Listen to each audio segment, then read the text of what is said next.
Well, friends, the day has arrived. You can ask any of your other pastors or any of my colleagues or friends, and they will tell you that this Sunday, Trinity Sunday, is my least favorite Sunday of the year. In fact, I usually try to avoid it altogether. It turns out I looked back and you haven't heard me preach on Trinity Sunday for years. The only reason you're hearing me do it today is that everything in the world is so wonky that I failed to pay attention when I made the preaching calendar. It's because today is a day when preachers and pulpits everywhere are playing this horrible game of dodgeball with heresy, all while trying to make a doctrine of the church seem really exciting and interesting. Now, to be clear, I do think it's exciting and interesting, but we don't often preach sermons that expound on a doctrine. Most of us became preachers because we like to tell stories and we like to help people come to know God, but it turns out that's exactly what Trinity Sunday is trying to do.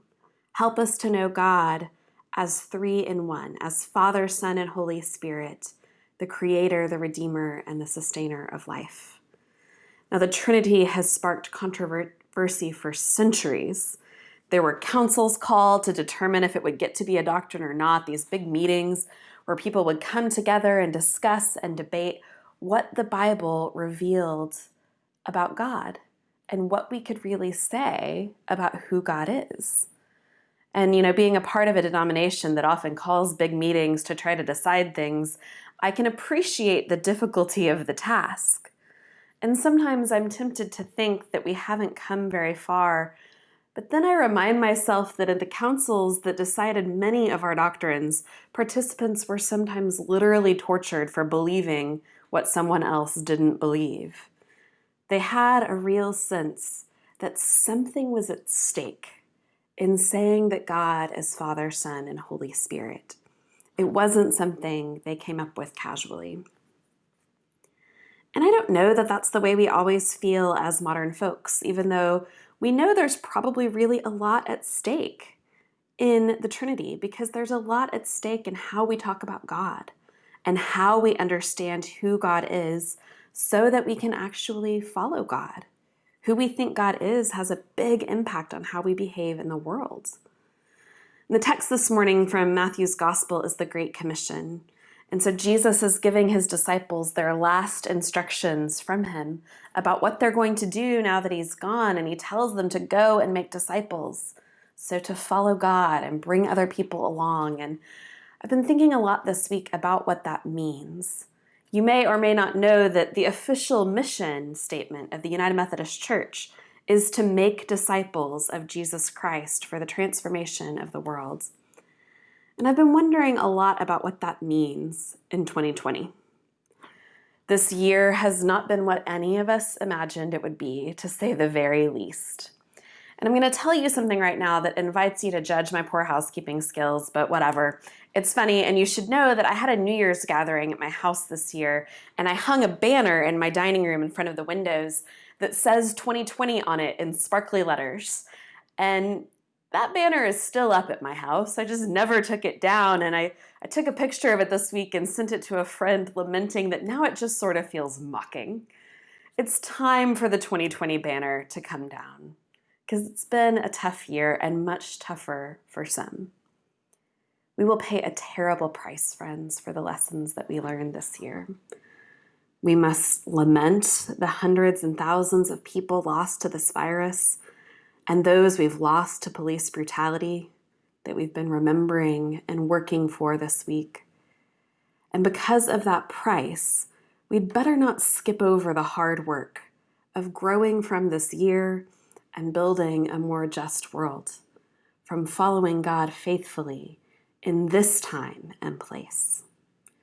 So when I think about what it means to be a disciple of Jesus, made in the image of God and called by God in the year 2020, I have a lot of wonderings and not too many firm statements, which is probably appropriate for Trinity Sunday, when we try to name a God who we can't know everything about.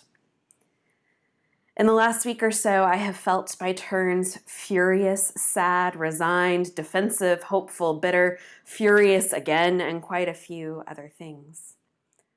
And so I was grateful to be reminded of what my friend and teacher and coach Janice Virtue has said to me probably 150 times in the last 9 years. When the going gets tough, turn to wonder. When the going gets tough, turn to wonder. And what she means is when you find yourself feeling stuck or defensive or angry or disappointed, get curious about the cause of that. And begin to wonder about all that surrounds it and what the story is you've been telling yourself about you and the world, and wonder if that story could be different than it is. And so I find myself this morning, as I've spun around myself wondering what can be said about being a disciple in 2020 that would stand up to what we are facing, I find myself turning to wonder. I wonder if all of the things that have always helped me in my discipleship of Jesus still hold. I've learned anything I know about being a disciple of Jesus through a steady diet of friendships and worship and study and prayer and service and growing in compassion and community. And I wonder if I can just bring all of those things to bear on this year. I wonder if I can use the mind God gave me to learn more and more about the racism that plagues our country and how I can be a part of becoming anti-racist and building anti-racist communities. I wonder if that will help me continue to grow in my love of my neighbor by taking the needs of my neighbors, especially my Black and brown neighbors, as seriously as I can. I wonder how my prayers can shift and how I can ask God to use my own gifts and my own privilege to build the kind of community that I want to live in, the kind where all people can actually have what they need to thrive. I wonder if I can use this job that God called me to help steward the gifts of a community in ways that are more just and compassionate. I wonder if God could use the things you have to do the same thing. Your job, your gifts, your privilege, your friends, to create communities that are more just and compassionate. As today we celebrate the Trinity, we come to know God as fundamentally relational and communal by nature. So what does it mean then to grow and deepen our relationships in ways that make God and God's love more fully known? I wonder if my friendships could more fully reflect God's goodness and grace and the gifts that God has given me. And I wonder, on this day we've read the Great Commission, what it means to be commissioned, as Jesus does in the text. Commissioned in the name of the Father and the Son and the Holy Spirit. When I was commissioned for ministry, it was that Trinitarian blessing spoken over me that I might serve faithfully. But that commission was also given to me at my baptism, and it was given at yours too. And so I wonder what we think our baptism means for this time. Baptism is a commissioning. It was for Jesus. It was the moment he began his public ministry and his public witness, and it is for us. Our baptism demands of us both an inner devotion to Jesus and a public faith. The story that's told about our world, friends, is that things are just broken and there's nothing we can do about it. Or that if we do, that will somehow tip the scales in a way that might harm us, and that is a false and a dangerous story. And I think that baptized people can do a lot better.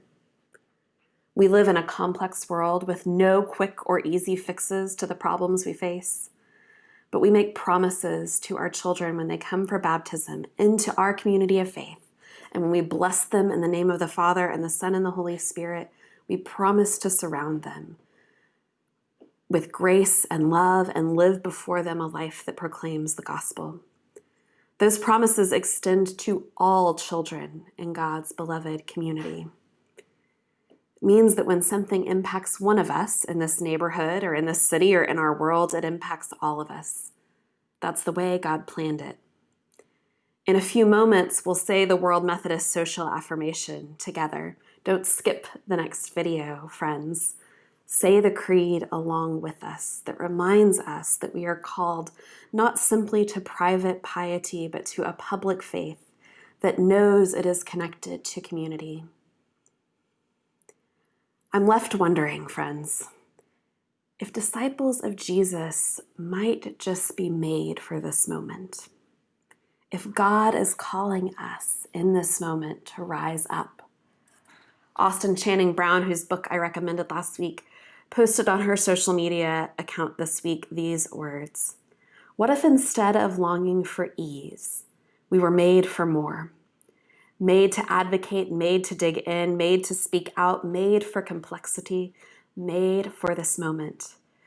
What if we believed so deeply in our own capacity to rise to the occasion that getting this work done wasn't a tiring chore, but a life-giving opportunity to invest in something larger than ourselves?"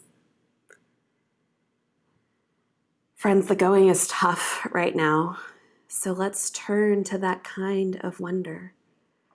What if we were made for this moment? I invite you to wonder this week about how you might be a more faithful disciple today, in 2020, in the place where you are, in a global pandemic, in a conflicted country. If you find yourself, as you watch the news or scroll social media or try to listen to new voices, getting defensive or shutting down, get curious about what's causing that. And ask God to open your eyes and your ears and your heart and your mind to where God is leading you. And don't forget, the promise that comes with the Great Commission is Jesus saying yet again, "I will be with you. I will be with you always to the end of the age." In the name of the Father, and the Son, and the Holy Spirit. Amen.